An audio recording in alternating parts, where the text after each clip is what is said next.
Good afternoon. Welcome to the Fontanelle Final Bell here on the Rural Radio Network. I'm Susan Littlefield. It's being brought to you by the Nebraska Soybean Board Studio, which is brought to you by the Nebraska soybean farmers and their checkoff as we broadcast from Lincoln today.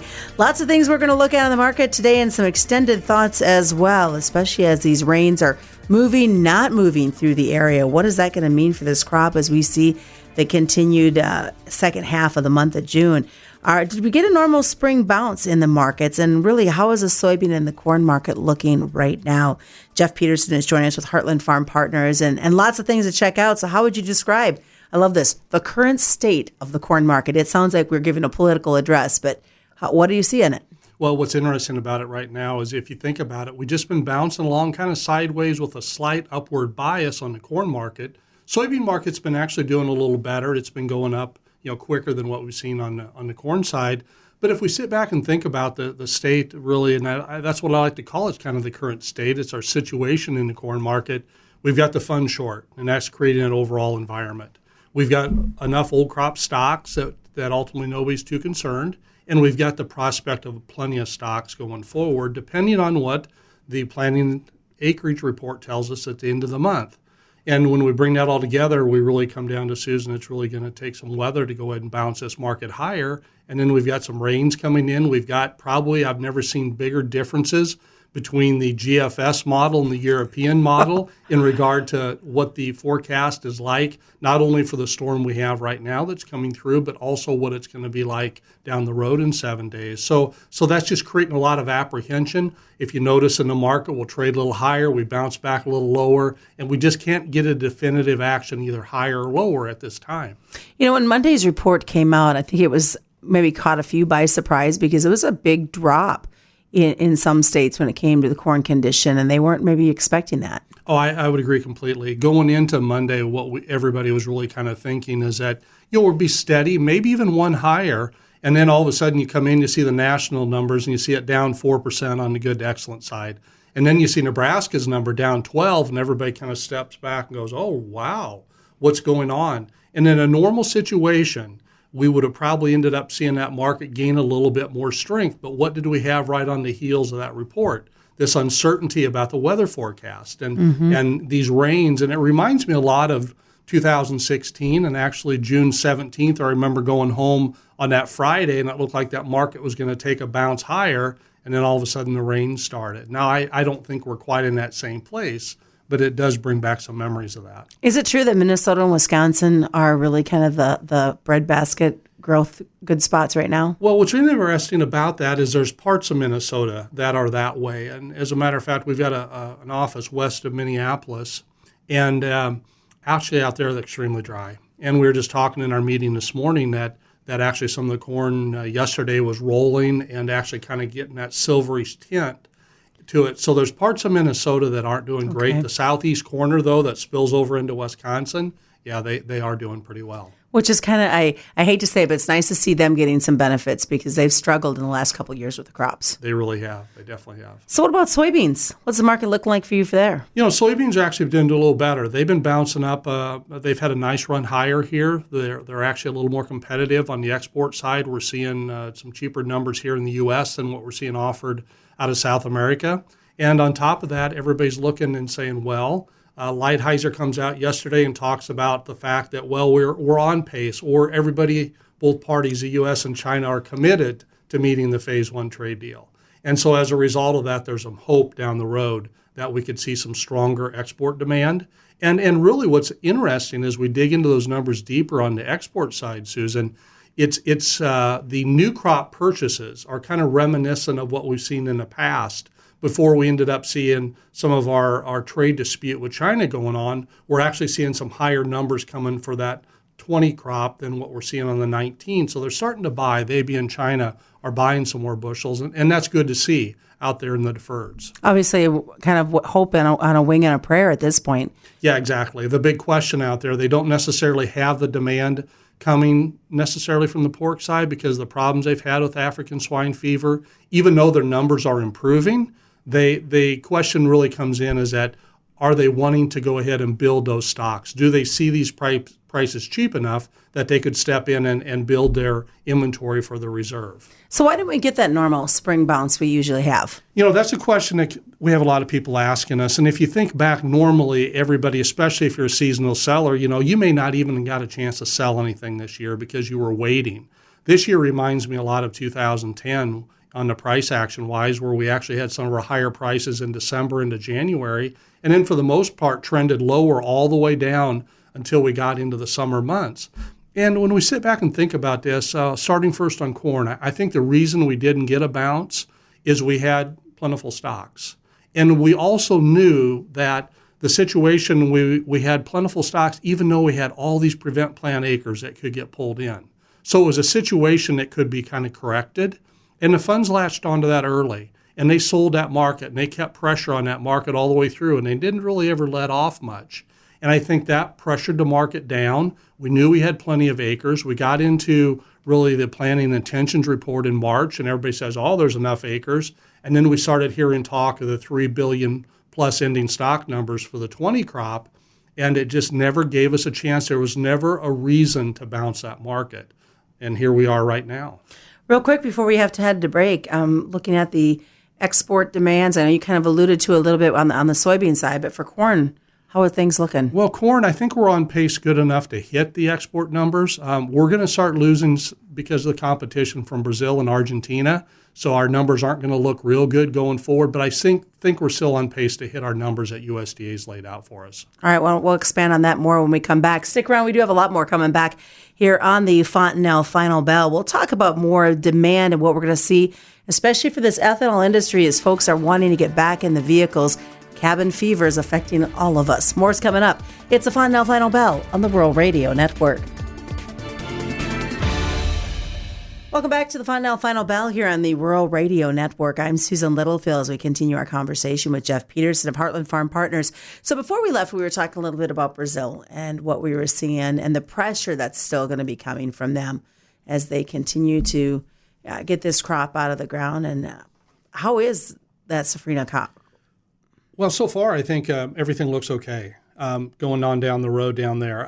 I think we're seeing a little bit of problem coming out of Argentina, and that's impacting more of what we're seeing over on the wheat side. But So far, I think everything's on course to end up seeing a decent crop on the Safrinha side. And unfortunately, what we're going to go ahead and start seeing is on the corn side, their numbers from Argentina and Brazil, much like what we knew was going to happen on corn, they're actually starting to offer up stuff cheaper than us. Now, it's just the opposite on the bean side.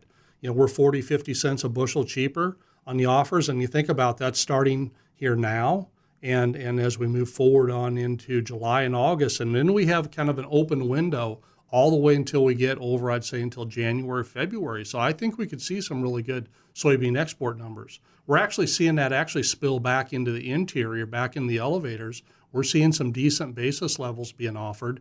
And what's really kind of crazy is that some of the bushels that are going to be needed to go ahead and fill some of that demand really need to come out of North Dakota and South Dakota to go ahead and hit the P&W, because that's some of the cheapest bushels that we can offer because of freight, ocean freight going on over to China. And we'll have to see what the prevent plant situation is up there in North Dakota. South Dakota is probably fair and fine. They're kind of an island all of themselves at this point. They really are. So speaking of demand, and makes me think of the ethanol, we've got that cabin fever that's been going on. Folks are wanting to get back out on the road. That means more ethanol coming out of the pumps. Are we going to see that continue to ramp up as these plants come back online, or is it going to be a slow trickle? I think the whole key is going to be there in what's going to happen on the ethanol export, Susan, because I think what we're going to find, and I think this is like a lot of things we're finding as we're coming out of these, stay-at-home or orders or whatever you want to call them, I think what we're going to find is we're going to have to decide what's the new normal, what's the amount of people that we see people driving, and we're kind of seeing that a little bit. I mean, actually, I think the implied gasoline demand week over week from this week to last week was down just slightly. And the ethanol demand, ultimately, we still ended up seeing that going up.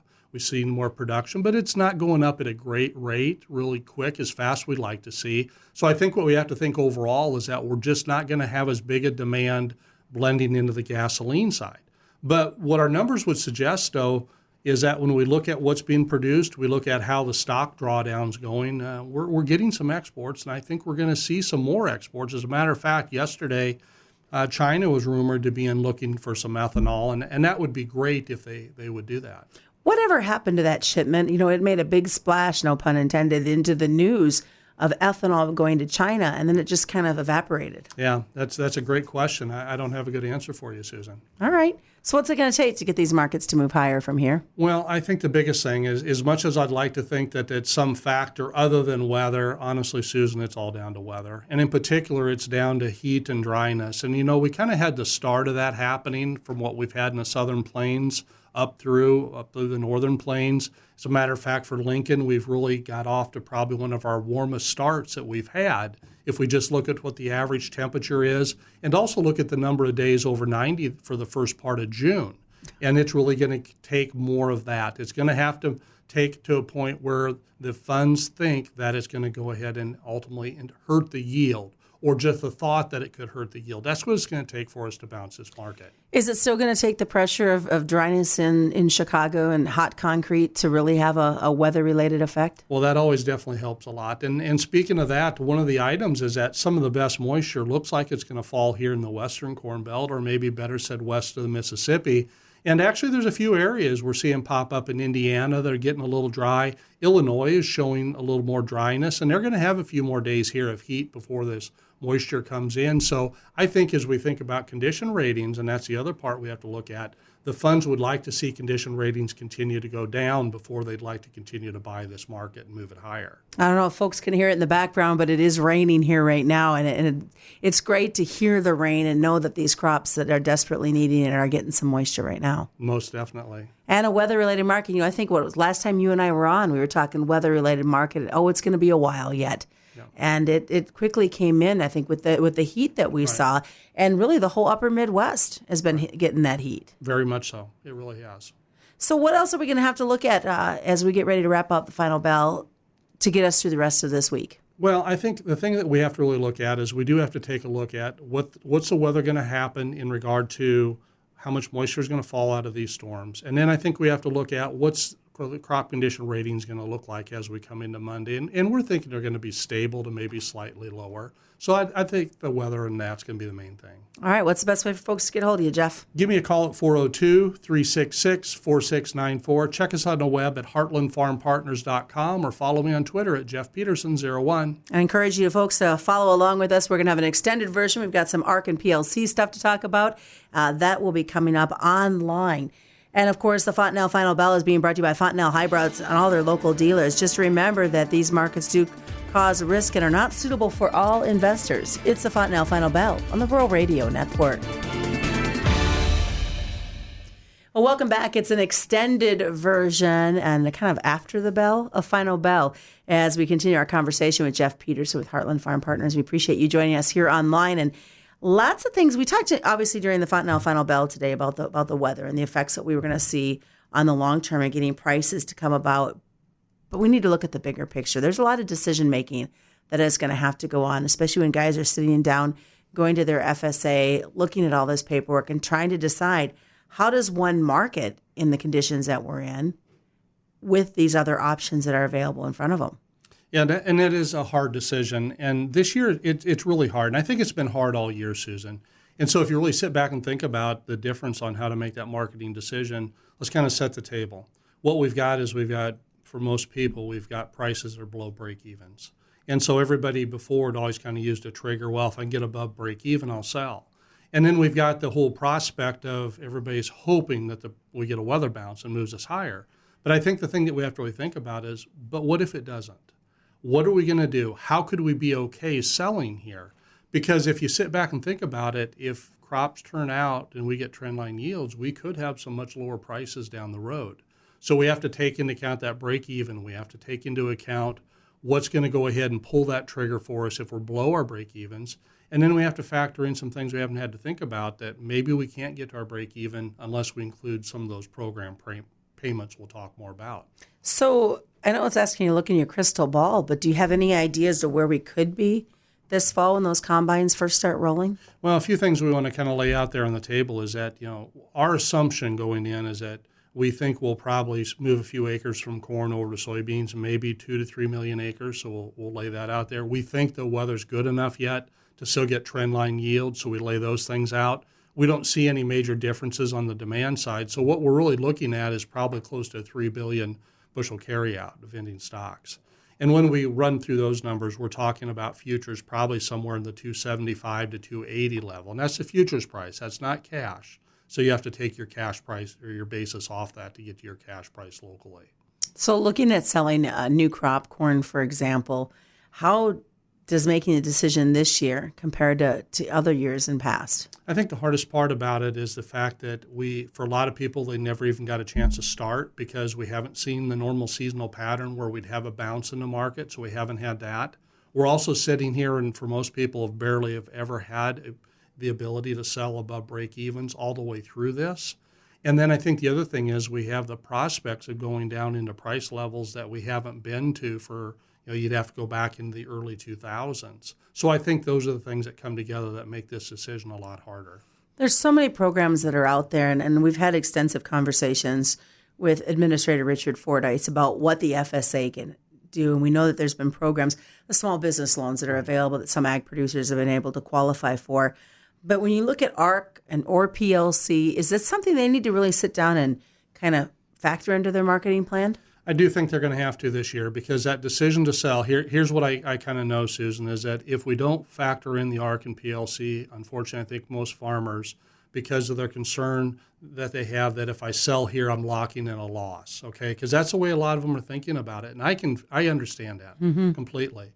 But I think we want to maybe turn our thinking just a little bit and say, okay, how could this turn out? And we kind of have to pull an old marketing technique off the shelf if we think back to the old days when we had LDPs and back then. And I'm not saying we're going to where there's LDPs, but back then what we had to do many times is we'd sell and then get an LDP on it, or we'd pick up the LDP and get a little bounce and sell. Well, it's that same kind of technique here.